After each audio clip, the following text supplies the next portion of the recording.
A couple of years back, I got a pack of vinyl stickers from a Christian artist. I gave most of them to Sarah to put on water bottles, the refrigerator, the dogs, whatever happened to be within reach and seemed like it needed a sticker. But I kept one for myself. It's on my laptop now, and when this laptop gives up the ghost in the next few months, I will have to buy a new one to put on my new computer because I love this sticker. It's a picture of Charles Spurgeon, the English preacher, with the quote, "Of two evils, choose neither." I've been taking a course this summer with a professor in Australia working through the idea of something called diagonalization.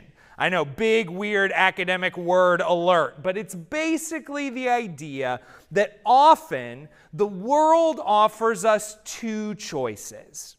And it says two camps, two ideas, two whatever, and it says pick. You must choose. You must fit into one of these boxes. But the Bible often does a weird thing with those choices. Excuse me. It doesn't demonize one and love the other. It looks at them both and says, you are both inadequate. Both options might have some good things to say, some good points to make, some hint of the truth, but both are fatally flawed if they are not built on the reality of who God is, how He made the world, what we did to mess it up, and the rescue that God has brought us in Jesus. So in our passage today, we're going to see a number of areas where God confronts and breaks down our cultural dichotomies, the either-ors, and replaces them with the knowledge and the certainty of who He is and what He has done for us. So let's go ahead and jump into Isaiah 51, starting in verses 1 through 3. Listen to me, you who pursue righteousness, you who seek the Lord. Look to the rock from which you were hewn, and to the quarry from which you were dug. Look to Abraham, your father, and to Sarah, who bore you. For he was but one when I called him, that I might bless him and multiply him. For the Lord comforts Zion. He comforts all her waste places, and makes her wilderness like Eden, her desert like the garden of the Lord. Joy and gladness will be found in her, thanksgiving and the voice of a song. In David Owen's book, The Walls Around Us, he wrote about restoring and renovating an extremely old home that he had built. And he tells a story about finding a leak. So he finds this leak coming out of the ceiling, and he starts trying to figure out what's going on. And eventually he works his way up into the attic, and he works his way around and gets past the rafters and finds where the leak is. And to his great surprise, the leak is coming from an overflowing bathtub in the attic. See, a previous owner had at some point found a leak themselves and given up on figuring out where it was coming from. They had hauled an old bathtub up into the attic, put it under the leak, and just said, problem solved. But in a particularly rainy season, the leak had overwhelmed the ability of the air in the attic to evaporate off the extra moisture, and the bathtub had started overflowing, causing a leak in the roof below it.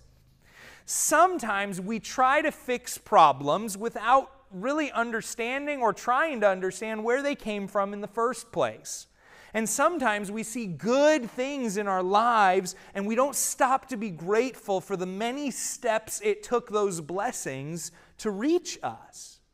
But in these verses, God calls our eyes back to the root, back to the origin of our blessings. He says, remember the rock from which you were hewn, the quarry from which you were dug. He calls the eyes of the Israelites back to Abraham and Sarah, who received new names and new hope and a new legacy in God, not because of their worthiness or because of their morality or because of their anything else, but because God was gracious toward them. The passage urges the Israelites, and I think it urges us, to see our own blessings, wherever and whatever they are, as just one more point in an unending, connected pattern tracing back millennia. like a 1,000-story building with attic upon attic where one bathtub overflows into the other, except they're overflowing with blessings instead of with water that's rotting the plywood under your roofing shingles. Maybe a better analogy, kind of like, have you seen those mosaics that are built out of thousands of tiny colored stones? We could pick up one of those stones. We could admire its beauty. We could say, oh, pretty rock, fun, and then toss it over our shoulder without ever seeing the real majesty, the real amazing design and wisdom behind its construction, if we don't see how that blessing is a part of an overarching pattern. And as we're getting our picture of this pattern, as we're figuring out what the pattern of God's blessings looks like in our lives, the passage here says the place to start is in the past. It's with what God has done for us. Now, we have to start in the past because we can't see the future. Or at least I can't. Maybe you can. In which case, I would say, I really hope you start tithing your lottery winnings soon. That was not a great laugh line, apparently. But I can't see the future. Most of us can't see the future. In fact, even when we look in the Bible and see prophecies of the future, they tend to often be confusing, figurative, fragmentary, or they only become clear further down the line when that promised future has come to pass. Like Daniel 7 through 12, that probably seemed like random gibberish when it first came out, but it perfectly shows what was going to happen over the next 400 years of world history. The reality is, if we're trying to build our foundational belief about God's faithfulness, the past is the most sensible place to start, and that's where the Scripture is pulling us to. Now, if you're listening today and you say, John, I don't really believe in God, and I kind of think this stuff about how He's been faithful in the past is rubbish, I would say, hey, I'm really glad you're listening in the first place. That's pretty great of you to be considering alternative viewpoints. But second, I'd suggest that maybe you should struggle with or work on the idea that if you're really being internally consistent about that idea, I think you would have to jettison your certainty about anything and everything that happened before the invention of the printing press. Because we have more documentary evidence for Jesus' life and ministry than practically any other event in human history. And the rise of Christianity from a few hundred followers beaten down and expecting to be killed by the local Jewish leaders after those local leaders conspired with the huge multinational world empire to kill their master, their teacher, their leader, and that little group of scared people turning into a worldwide religion that changed the face of the earth. It's a massive mystery if you don't have an explanation that centers on divine intervention. So as we're looking back at the past, as we're looking to God's faithfulness, God calls our eyes there, but He doesn't want our eyes to stay there. He doesn't want us to just get focused on what happened. He wants us to think about who He is today. Verse 3 kind of started that transition, and then it goes fully that direction in verses 4 through 6. So let's go ahead and jump in there, verses 4 through 6. Give attention to me, my people. Give ear to me, my nation.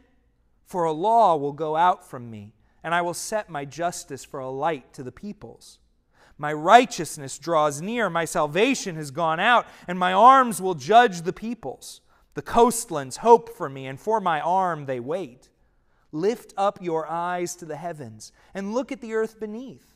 For the heavens vanish like smoke, the earth will wear out like a garment, and they who dwell in it will die in like manner. But my salvation will be forever, and my righteousness will never be dismayed. We're getting into the present now. There's this strong sense of immediacy there in verse 4. Give attention to me, my people. Give ear to me, my nation. If Isaiah was living in Shakespearean England, it might read, hear ye, hear ye. That's, by the way, that's not Shakespearean England. That's actually modern England. And thank goodness we won that war. I'm just kidding. It is a very fun, silly outfit though. God, He cast the eyes of the people back into the past, and now He's drawing their eyes into who He is today, what He has done for them, what is happening around them and through them. And as he draws our eyes there, it reveals a pair of strange dichotomies. So these are our first diagonalizations for the day, a place where the world says pick this or this, and the Bible says, no, that's not how it works. So the first is between judgment and hope. Or maybe another way to put it would be it's between justice and mercy. Because in these verses, we see references to God's law, God's justice, God's judgment. But we also see references to God's hope and salvation and how he's going to be a light to all the peoples. And that doesn't really fit with the way our modern world thinks about justice and mercy. I think the typical way that we think, and probably the way we lean naturally as humans, is towards one side or the other of this false dichotomy. Either I'm a law, justice, judgment person, or I am a hope, salvation, light person. I think that's the typical way we go. And as with most issues today that could divide us from each other, we don't let that happen at all. And we find great unity with each other, and we don't have arguments even a little bit because of the way our personalities are different.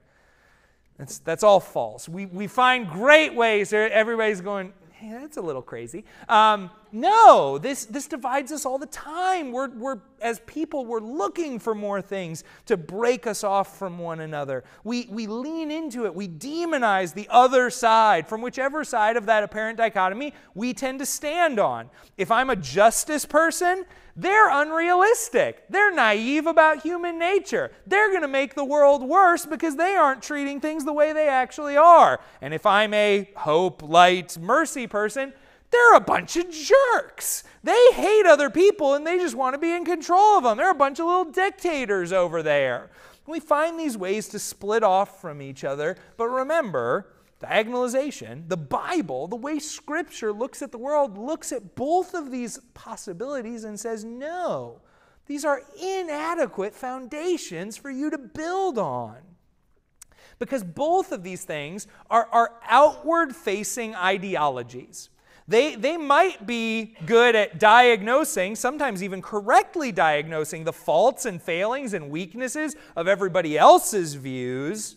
But we as human beings do not like examining ourselves for error, for problems, for issues. We aren't going to take a look at what is going on under the hood of our own hearts, of our own foundations. Our passage comes right out and says, no, both of these are inadequate because they've been built on imperfect imitations of God's reality. So the passage pulls us into what is God's reality. At the end of verse 4, we see that God says, I will set my justice as a light to the peoples.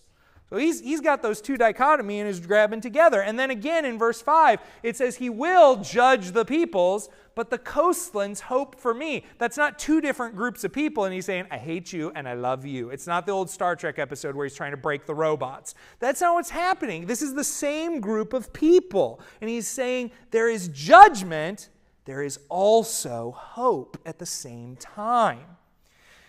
It is in being a God of hope and of judgment, of justice and of mercy, that God's glory shines forth.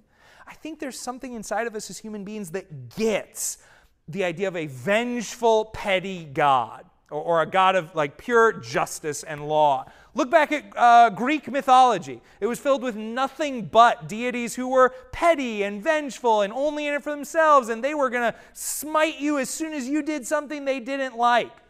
But look at the modern day. There's a whole new genre now of darker superhero shows where the heroes aren't really heroes and they're just vengeful and they're doing anything they want and they're beating everybody up. These creatures of immense power who exist for themselves or who enforce rules on others that they want to be followed. We get that. There's something inside of us that resonates with that. At the same time, we also can kind of get the idea of a merciful, kind, ever-loving God who would never do anything to offend or question me. Our universities and political movements often ascribe wholeheartedly to their worship, creating problems for anyone who breaks their heresy laws by mentioning inconvenient realities or disquieting truths. What we don't get as human beings is a God whose justice is amplified and shown to be even greater because of his mercy. It's a God who gives us a hope for a future that is enhanced by the reality of judgment. This is why the Christian scholars who invented it, use the word diagonalization instead of compromise. Because this isn't a compromise. It's not us saying, let's take half of this worldly view and half of this worldly view and call it good in the middle.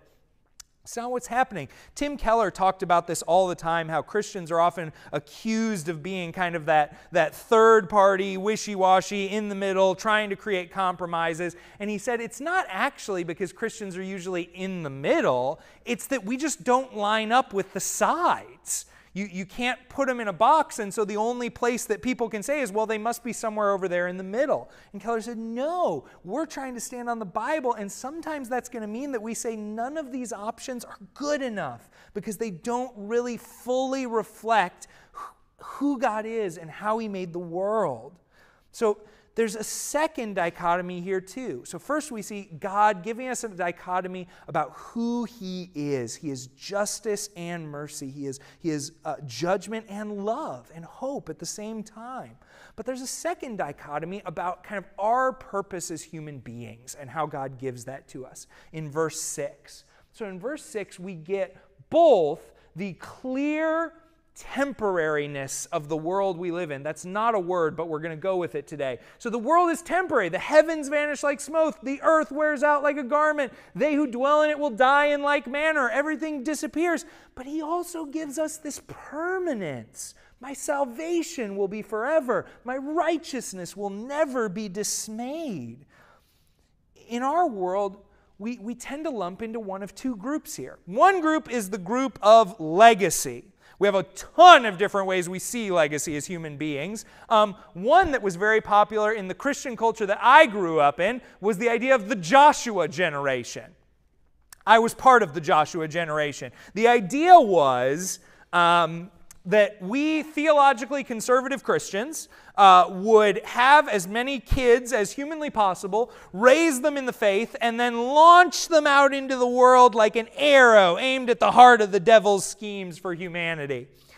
If the wording and the dramatic presentation makes you laugh a little bit, you should have been there. You would have had a hoot. That's what I grew up with. But there are a lot of other ideas of legacy in the world as well, of how to leave a legacy.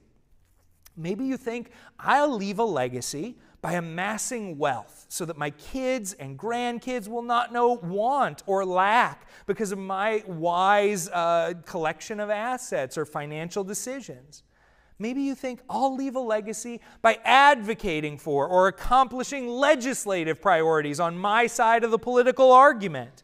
There are very different views of legacy, just the ones I've represented. There are thousands of others out there, but what they boil down to is I will X so that I will get Y.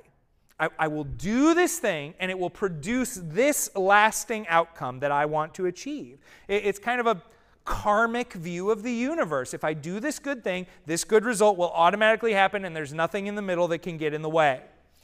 But there's another side in this debate, and I've termed this one very scientifically the we're all toast, nothing matters, have fun while you can because we're all going to die side of the argument. Very scientific, right?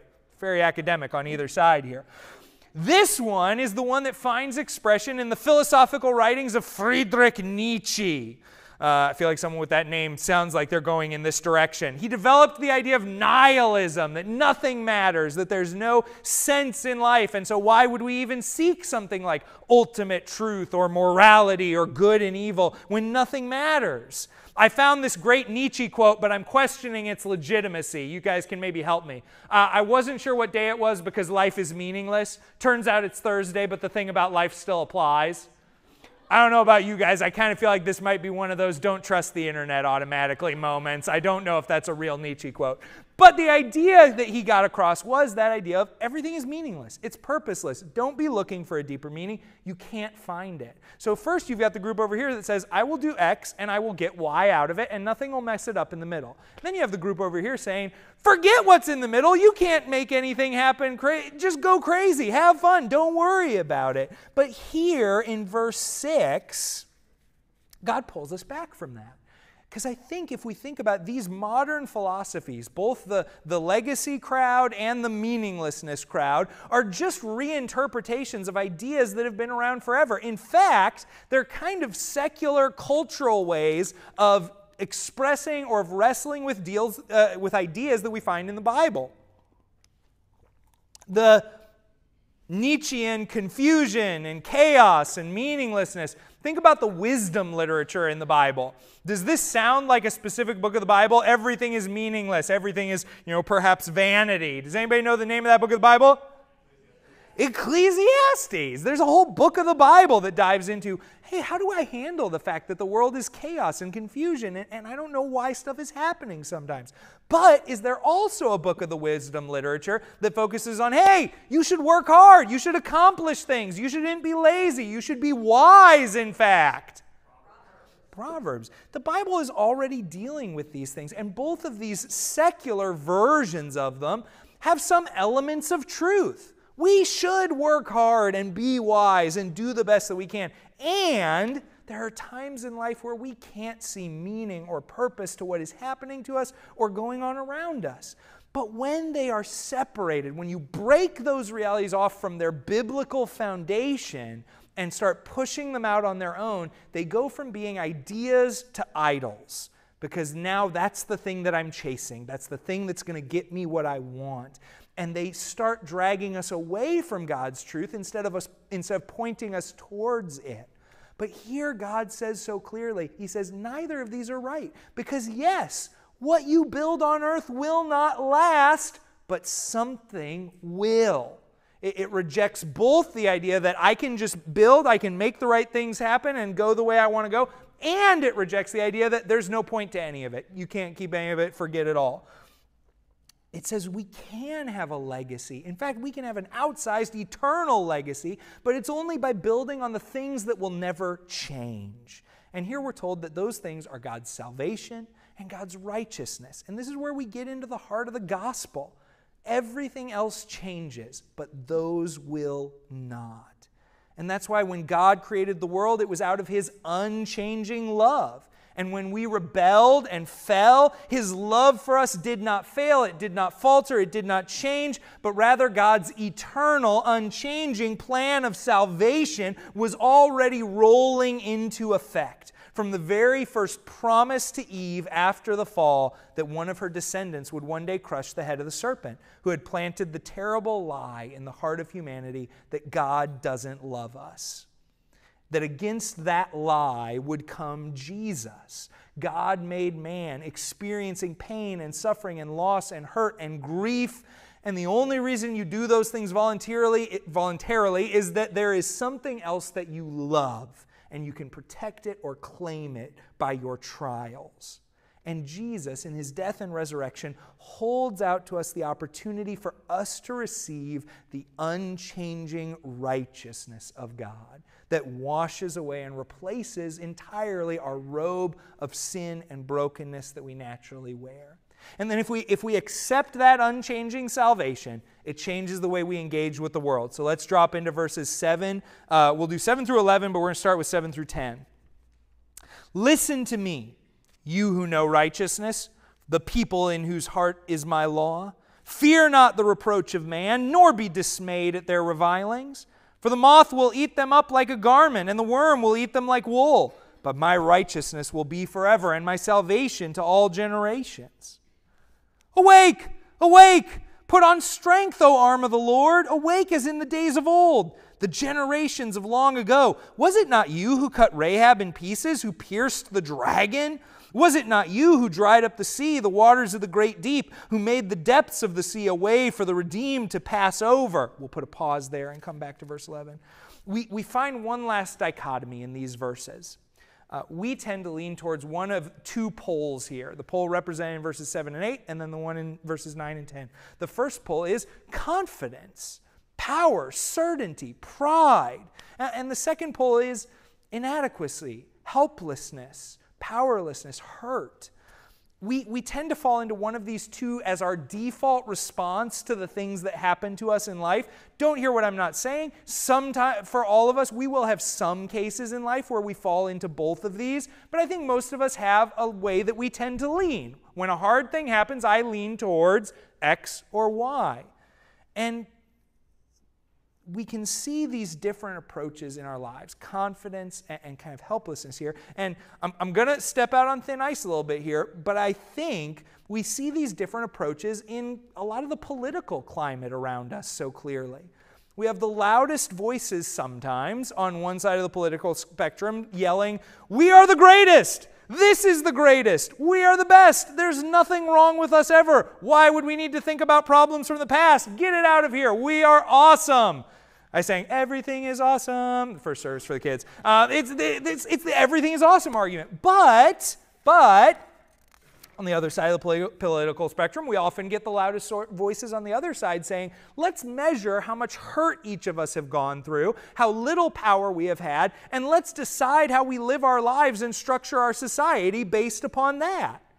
Please don't let the partisan earplugs drop in on either side right now. Remember, in all of these mistaken dichotomies, there will be hints of truth. That's how it works. There will be places where each side sees some element or idea that is close to the truth. But both of them, like so much else that would drag us away from God, make us the focus. They say, I am the thing that matters in this arrangement. My experience is the thing that determines reality around me. Excuse me.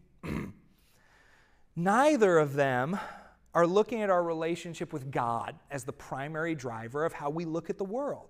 But when we take that view, when we say, I'm not going to look at my experience as the primary view, I'm going to look at God as the way I see a view, we get some very interesting changes to these two positions. So look at verses 7 and 8. We see confidence. Oh my goodness, so much confidence that God says when we are operating in Him, in His righteousness and His law, we do not need to fear what man can throw at us. Whatever invectives, whatever threats, whatever jeers, whatever insults, whatever daggers, we can walk with confidence, knowing that these trials are temporary, that righteousness and salvation will be our garment to all generations. Amen and amen. And that means we'll never have to cry out or be worried or victimized or vulnerable, right? If we're buying into the world's dichotomy, maybe, sure, that's how it's supposed to work. Either I'm confident or I'm helpless. There's no in between. But instead, that's not how it works in the passage. The confidence and sureness and certainty of verses 7 and 8, they don't fade out. They drop off of a cliff into verses 9 and 10.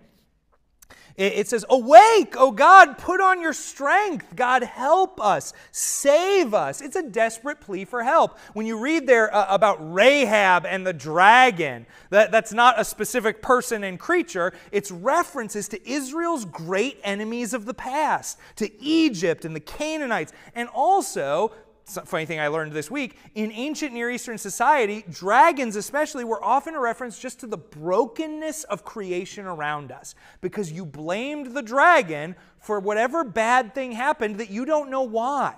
It was a symbol of the world just stinks sometimes, and bad things happen to good people. So it's saying, God, look at all this bad stuff that's going on. Look at all these powerful enemies. God, rise up in your strength and rescue us.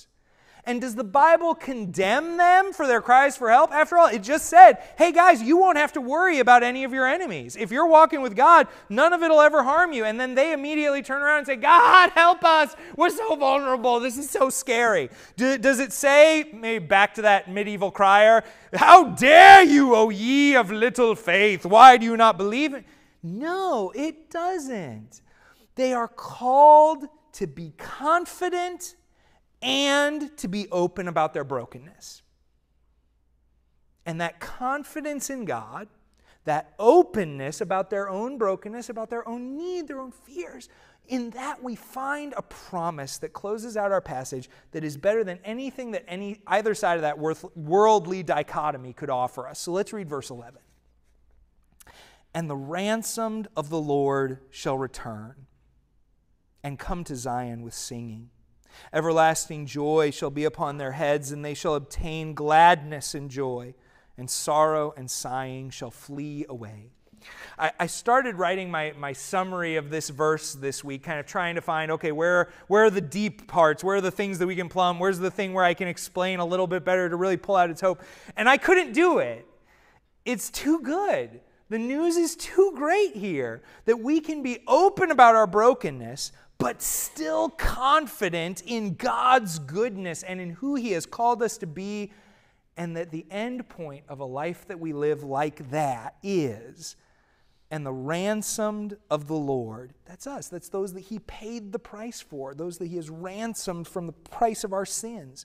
The ransomed of the Lord shall return and come to Zion with singing. Everlasting joy shall be upon their heads. They shall obtain gladness and joy, and sorrow and sighing shall flee away.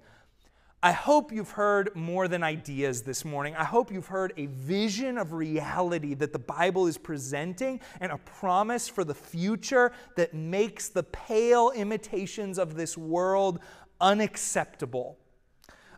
That makes you want to hold on to that hope and reorder your life around it. I hope that you are able to take this good promise this week, this good way of viewing our lives and our world, and I hope you're able to take it out with you into the whole rest of your life, into every day and every moment, and I hope it helps you to build a legacy of eternal things on the righteousness and the salvation of God.